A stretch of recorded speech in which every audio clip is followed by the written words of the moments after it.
Welcome to the North Forge Discovery Series. My name is Tina Lee, and I'm the Marketing and Events Specialist here at North Forge. For today's webinar, we'll be chatting about startup cyber resilience.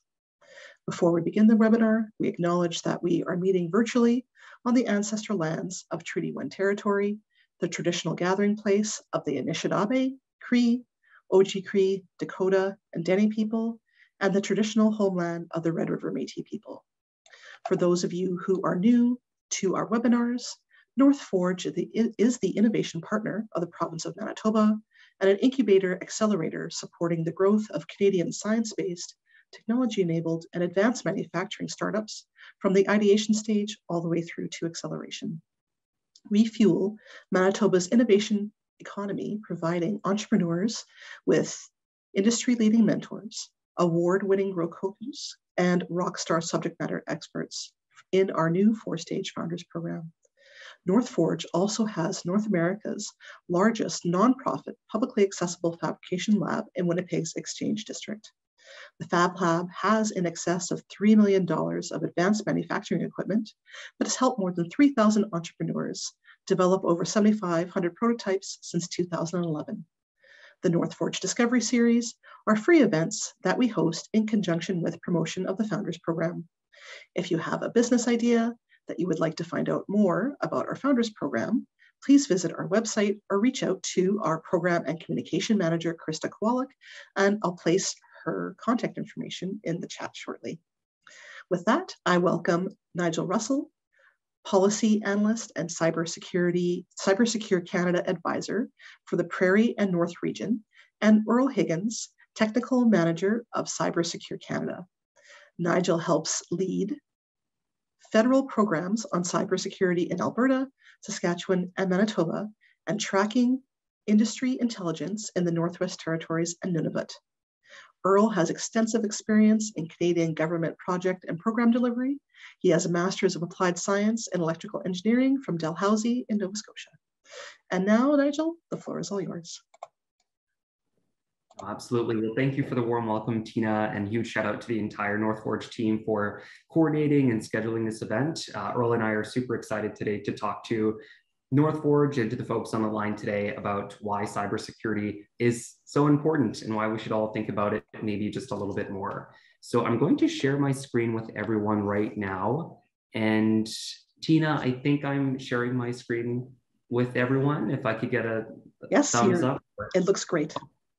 Okay, perfect. Thank you. You're welcome. So put this into full screen mode, and there we go. So as Tina mentioned, my name is Nigel. I work as a CyberSecure Canada Advisor in Calgary, out of Calgary, and my main responsibility is connecting with startups, small businesses, and associations to let them know about why cybersecurity is so important.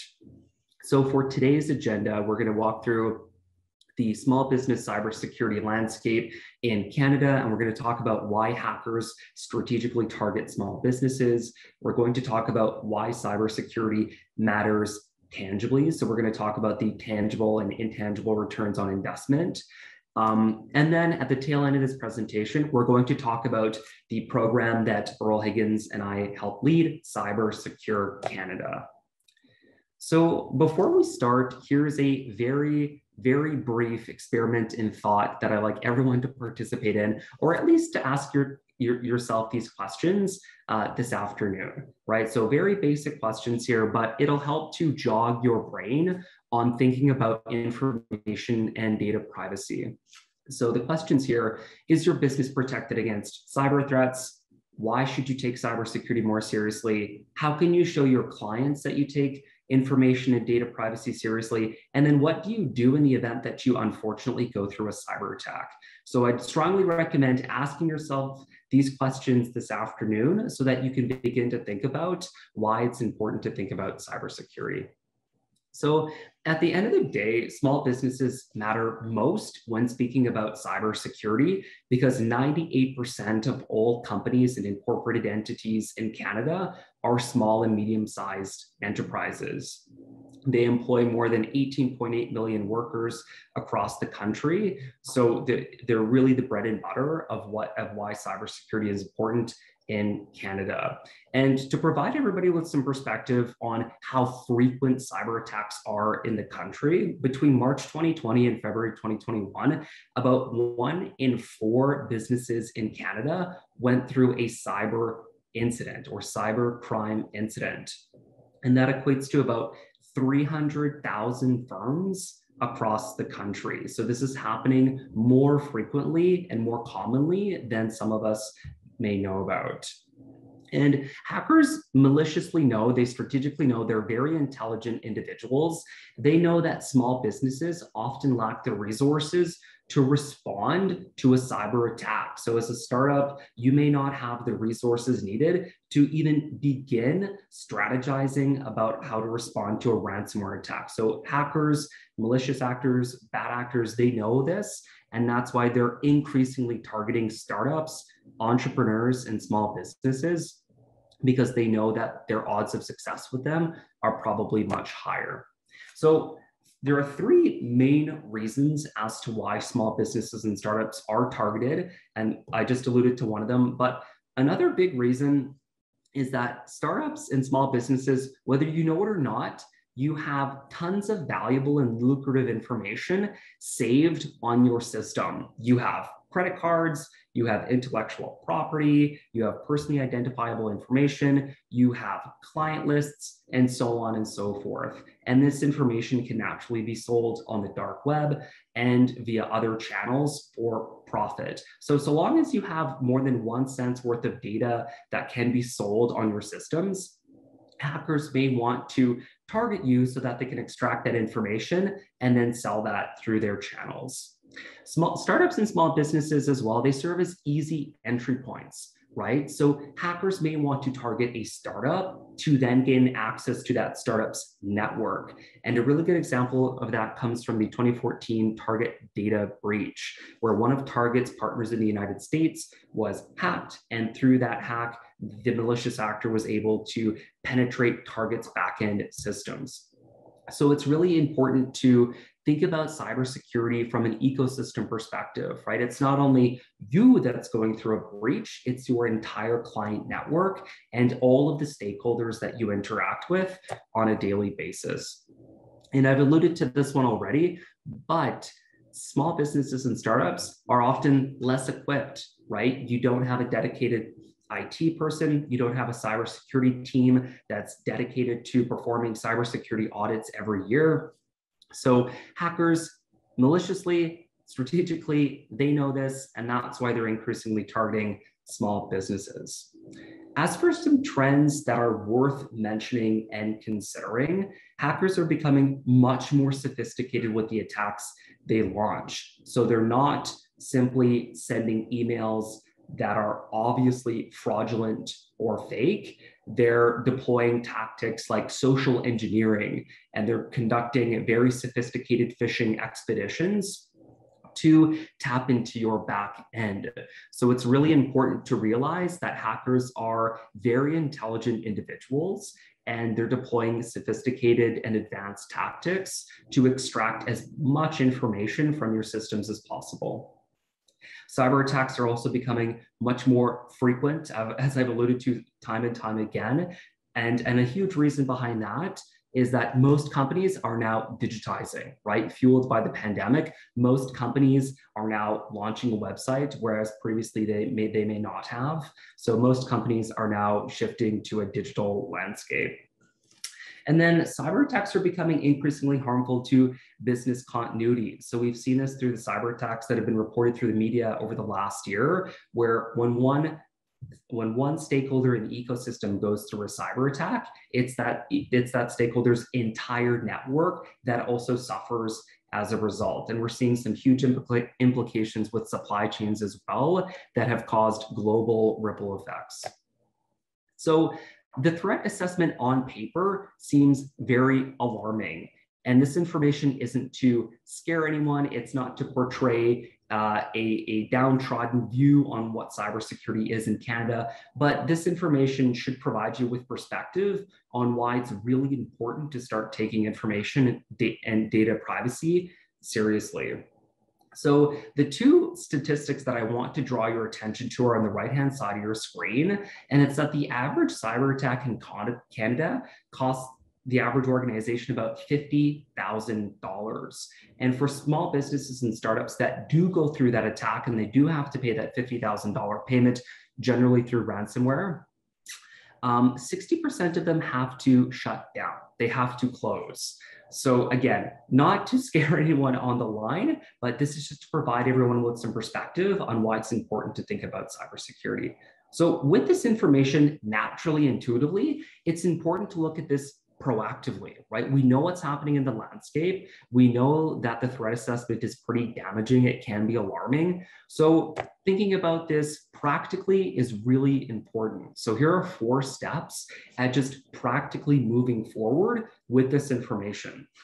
So step 1 may seem extremely obvious and straightforward, but start taking cybersecurity seriously. Try and learn about it on the side if you have the time. Investigate what you can do immediately to best protect your company. And that leads into step 2. Assess what you can do tactically today, next week, to better protect your organization. And that may be as simple as referencing an online guide, an online instruction toolkit to conduct some very easy steps to ensure that your cybersecurity posture statement is as strong as it can possibly be at the moment. Step 3, when you're ready, explore a cybersecurity certification or audit process. So there are tons of cybersecurity firms and programs like CyberSecure Canada that are here to support you improve your cybersecurity posture.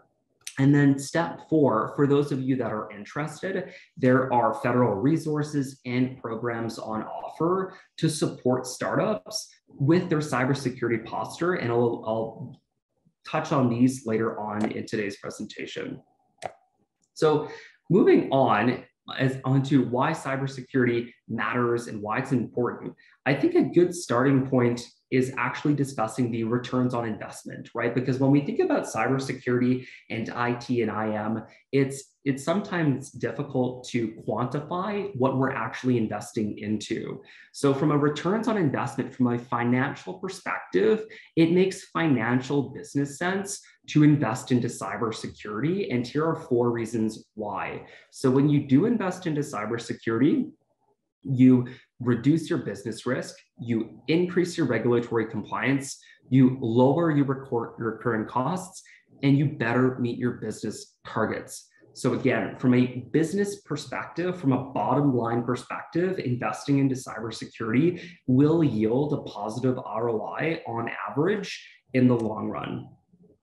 And to further articulate on that point, I've included this slide and this equation, and don't worry, I will be sharing this with the Northforge team so that you can have access to this information after today's webinar. But I'd strongly recommend looking into your financial ROI of investing into cybersecurity, right? And here's a very basic equation where you're essentially assessing your potential risk of going through a cyber attack and then the cost to maintain your cybersecurity every year.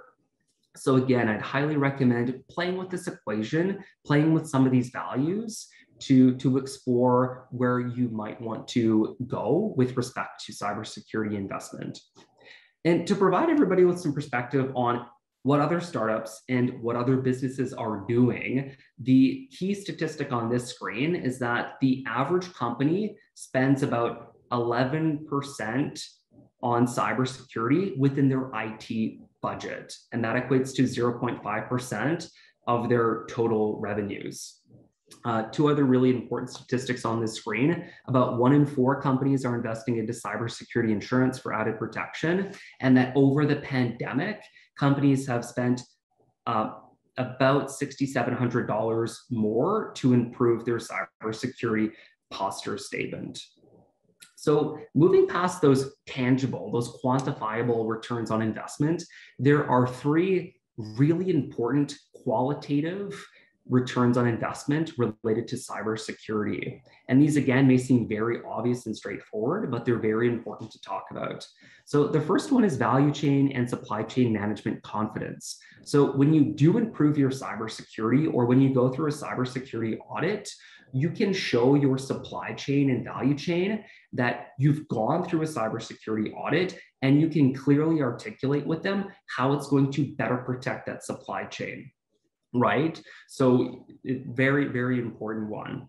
International business and partnership development is also important. So when you're responding to RFPs in Canada, when you're going global, you can leverage your cybersecurity credentials and chops to support the relationship building activities that you're already conducting. And then lastly, on client relationship management and retention, clients really want to know what you're doing with their information and data. So when you do invest into that strategically and tangibly, you can show them that, hey, we've at least invested X dollars, or we're doing our due diligence in cybersecurity because we take your information and data very seriously. So this slide here, I do want to touch on one myth in cybersecurity, and that's the logic that it may not affect you or your network. And on the screen here, you can see 4 examples that have occurred over the last year to 4 extremely large international conglomerates. So Canada Post, JBS Foods, Colonial Pipeline, and Kaseya all went through major cyber attacks and breaches last year. It cost them millions of dollars to recover from these activities, and it caused ripple effects through global supply chains. So the logic here is that if it can happen to them, it may unfortunately happen to you. And if it costs them millions of dollars to recover and weeks of delayed services, the effects on a startup and small business can be devastating, right? And we can go back to that statistic where about 60% of companies who do pay a ransomware payment actually have to shut down. So really important to think about this as a not if, but when situation. So when it does happen, it's really good to be prepared. And on being prepared, there are 3 steps to being best prepared and to using this information proactively. So the 3 steps here are: make cybersecurity a top priority, right? Think about it as often as you have the mental bandwidth and capacity to do so. Make it a priority item on your executive board, incorporate it within your business continuity planning, at least have cybersecurity as an agenda item at your AGM, right? Thinking about these things can pay off in the long run. Next, educating your employees on cybersecurity can be very low cost, and it can pay off in the long run, right? If your employees know what emails to look for, what a fraudulent email may look like, it can help them, it can prevent them from downloading ransomware or malicious software that may cause further damages to your startup. And then lastly, investing strategically in cybersecurity is, of course, very important, right? So not just investing into cybersecurity blindly, but thinking about how you can invest in year 1, in year 2, in year 3 into cybersecurity to ensure that you're best protected against cybercrime. So with all of that out of the way, we've looked at the landscape, we've looked at why cybersecurity is so important and why you can, and how you can quantify and qualify those returns on investment, how you can leverage some of that information for strategic business development activities. Now we can move on to CyberSecure Canada. And CyberSecure Canada is just one avenue or one pathway for cybersecurity investment. So at an extremely high level, CyberSecure Canada is a Government of Canada program that's administered by Innovation, Science and Economic Development Canada, but has linkages to the Standards Council of Canada and Canadian Centre for Cybersecurity. A good way of looking at the program is that it's a light-touch cybersecurity certification designed specifically for smaller companies and startups who may not have the resources to invest into larger and more comprehensive and robust cybersecurity audits that can be quite overwhelming. So in practice, I've boiled down the program into one sentence, right? And CyberSecure Canada is the Government of Canada's light-touch cybersecurity certification designed for small businesses who want to take cybersecurity more seriously. That's what the program is really here to do. Importantly, CyberSecure Canada is aligned with what's happening in the ecosystem. So in industry, there are several certifications that companies go through at some point in the maturity model. And my apologies, you can see some acronyms on the screen. Those certifications are SOC 2, ISO 27002, the NIST series, and the CMMC series. CyberSecure Canada is best viewed as Chapter 1. We're a gateway into achieving some of these larger and more comprehensive audits. CyberSecure Canada also features direct progression towards some of these certificates. So when you do go through the CyberSecure Canada program, you'll be well positioned to go through, and especially a SOC 2 audit, but also the other audits that you can see on the screen. In addition to that, we're aligned with what's happening in the United States, the United Kingdom, Australia, and New Zealand. As for the program goals, to reiterate these again, we're really here to boost Canada's cybersecurity baseline. We're here to raise awareness, to educate folks about cybersecurity, and we're here to increase confidence in the digital economy. And I'll touch on these in more detail on the next slide, but the program's really been built and developed with small business in mind. So it's cost effective, it has a low implementation burden, and it can be accessed by non-technical specialists.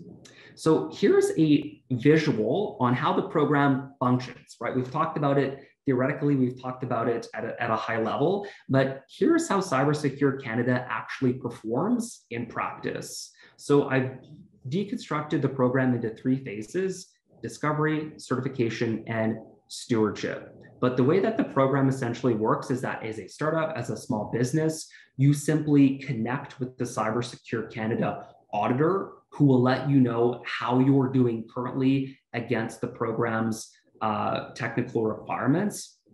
Following that, you'll have to improve your cybersecurity. You'll have to improve on the technical requirements that you're not meeting at the moment.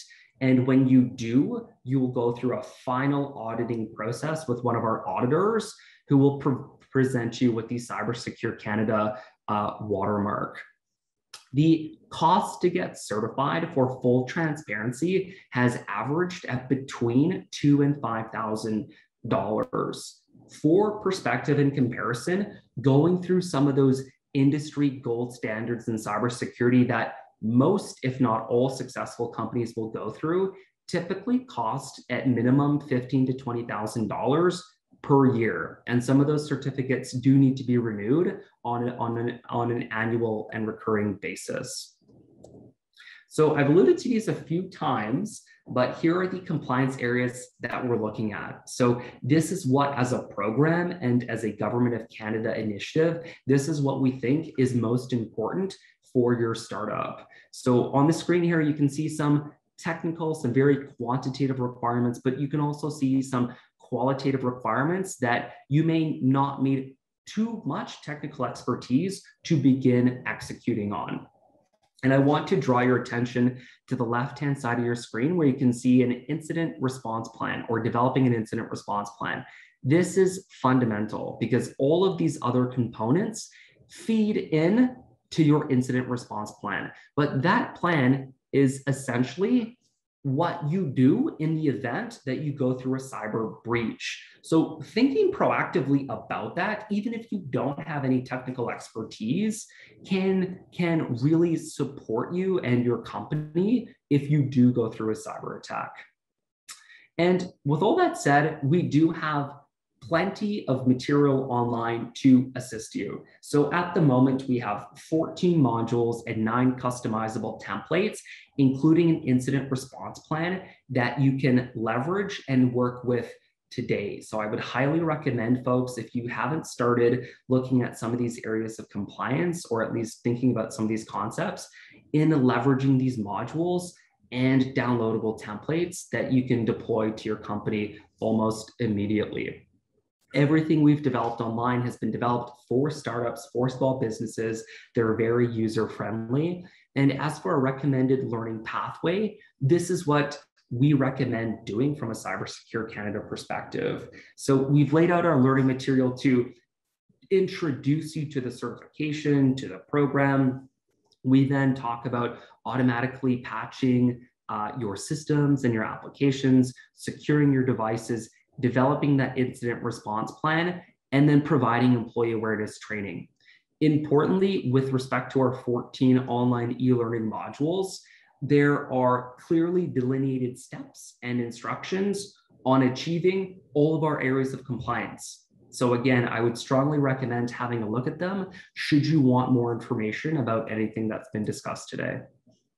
Another feature of the CyberSecure Canada program is that you do have access to expertise. So you have program experts like myself and technical experts like Earl Higgins, the program's technical manager, who are here to support you, right? Should you have any questions about the program or about anything technical cybersecurity related, there are staff on board to assist you with any of those questions. So to wrap all of that up, to wrap our discussion on cybersecurity up, the key value proposition for the program is that it's the only federally designed and supported cybersecurity certification at the moment. It's an accessible entry point into cybersecurity, and it can be leveraged very strategically for your business development activities. And coming full circle to those questions that I asked everybody to ask themselves sometime this afternoon, there are some preliminary answers here for your consideration. So is your organization protected against cyber threats? Step one, or a potential step one, you can leverage CyberSecure Canada's online self-assessment. So we have an online self-assessment. It takes about 20 to 30 minutes to complete. In completing that, you'll connect directly with one of our auditors who will provide you with a free cybersecurity posture statement. So if anything, I would strongly recommend having a look at that. Why should you take cybersecurity more seriously? Hopefully, I have portrayed a strong visual or storyline as to why you should think about it more seriously. But you can look at those tangible, those intangible returns on investment, and you can see why you should invest strategically into cybersecurity. And then on showing why it's important to show your network that you take cybersecurity more seriously, you can do that by investing into a cybersecurity audit, certification, or at minimum, going through some free resources, such as those offered through CyberSecure Canada. Lastly, on potentially going through a cyber breach, there are supports available through the Government of Canada, and those are available through the RCMP Anti-Fraud Center. There is a link within this presentation to access that center's resources, but they're specifically tasked with fielding startup, small business, organization concerns on cybersecurity, and they're there to best assist you. So last slide on the top takeaways from today's presentation. The first one is being mindful of cybercrime, right? It's important to know what's happening in the ecosystem and how you can proactively use that information to best protect your company. Think tactically about cybersecurity, right? What are the steps you can immediately deploy and execute on today that can mitigate your odds of going through a cyber attack? Next, assess your IT expenditures on cybersecurity, right? What are you spending on IT? How much do you want to spend on IT, right? In year 2, in year 3, and where does cybersecurity fit within that budget? Again, going back to some of those statistics earlier in the presentation, most companies allocate about 11% of their IT expenses on cybersecurity. And then lastly, you can leverage federal funding for cybersecurity, and funding is available through some regional development agencies, the National Research Council, and Canada's Digital Adoption Program. So I'd strongly recommend connecting with Earl and I after today's presentation, should you be interested in exploring funding opportunities that can help your company with its cybersecurity posture assessment. So with that, I may pass it over to Earl Higgins, CyberSecure Canada's technical manager, for some closing remarks and his views on the program and why it may be strategic for small businesses to consider. Thanks, Nigel. I trust that everyone can see and hear me right now. Yeah, we can hear and see you. Perfect. So just generally from a technical perspective for CyberSecure Canada, I'm a big proponent of the program. Of course, I work for it, so that's part of it. But the way I look at CyberSecure Canada is the program helped put in place a line in the sand, or a benchmark against which organizations can measure their cybersecurity posture. As Nigel said, it's not the ending point, but it's an awesome chapter one, a starting point, and you can measure your growth against that starting point and hopefully surpassing it. So I always encourage anyone looking to start the journey into CyberSecure Canada, if you don't know what to do, work with your technical leads or your consultants, your IT companies, and say that you're interested in cybersecurity, and ask them to do an analysis and say, where's your organization relative to the requirements laid out in CyberSecure Canada, and ask them how would you get there and how they would prioritize it. And that's an awesome starting point, because they will literally at that point give you that roadmap, that action plan to how you can start improving your cybersecurity. Final takeaway, if you go to CyberSecure Canada and look at the reference document, which was published by the Canadian Centre for Cybersecurity, they did their best effort to lay the document out in such a way that it was value for money. So starting with control area 1 through 13, the biggest value starts with the effort you put in towards control area 1, the incident response plan, and it goes down from there. Not 100% for everyone, but generally speaking, that is a good way to start your journey, is follow the sequence of those controls. So I'll leave it at that, but I'm here. I can answer questions and help people along.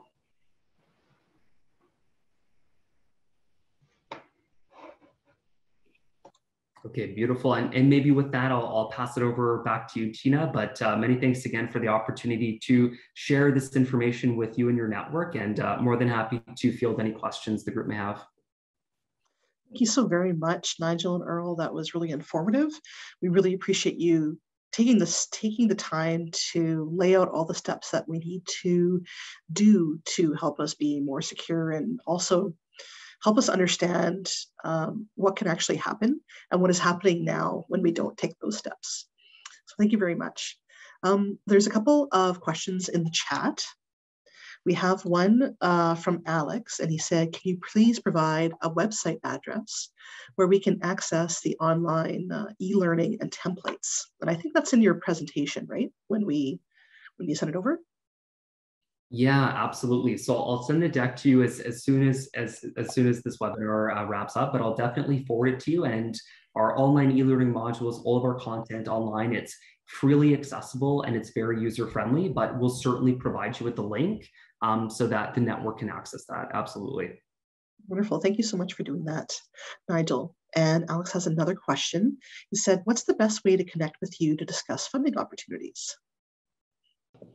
Yes, absolutely. So Alex, please feel free to reach out to Earl and myself directly. Our contact information is in the information deck that we're going to provide, but we'd be more than happy to connect with you, at your earliest discretion to learn more about your company and to see how we can best support you. That's what we're here to do. So please feel free to reach out to us and we can have that one-on-one conversation. Wonderful. Thank you so much. I really appreciate you sharing your time with everybody here. It means a lot, and it's going to help a lot of our startups and entrepreneurs. Thank you. We have another question here from Alex. Do you feel that antivirus, anti-malware is of use, or do you really need MEDR protection? Good question. So I'll gladly take that one to start, and kind of to align to our program. If you look at the requirements, what we talk about is if you have it, turn it on. So absolutely, we do think it's of value. It is worth. And what the experts have found is that a lot of people have it and don't use it. So it's no cost, comes with Windows most times, Windows Defender and other ones. So turn it on and use it that's there. And even if it's only stopping the most common things that everyone knows about, you're still stopping them. So definitely use it. Wonderful. Thank you for that insight and for that advice. Definitely going to be doing that. Are there any other questions from anyone? And maybe super quickly to follow up with Earl's response to Alex. Alex, I think a good starting point as well would be to reference our online e-learning modules. There, we specifically delineate some things you can do almost immediately right away to best protect your systems, right? And they're as simple as like what Earl was saying in terms of just flicking the switch on some things that may not already be flicked on. So highly recommend having a look at those. Thank you, Nigel and Earl, again for coming out and sharing your knowledge. And thank you, everybody, for being part of the North Forge Discovery Series. We're continually improving our webinars and would love your feedback in a really short 1-minute survey. I'll pop that into the chat. And we'll be adding more Discovery Series events soon. If you follow us on Eventbrite, I'll be adding more events shortly within the next week or so.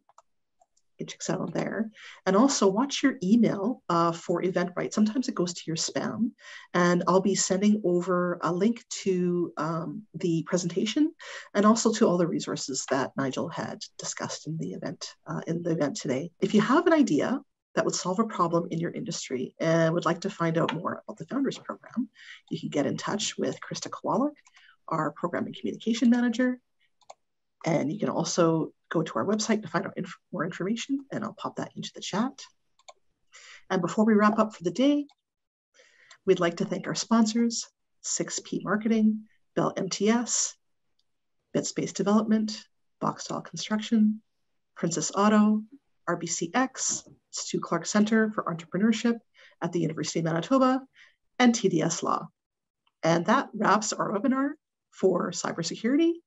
We're looking forward to seeing everyone at future Discovery Series events, and we wish you all a wonderful rest of the day. Take care.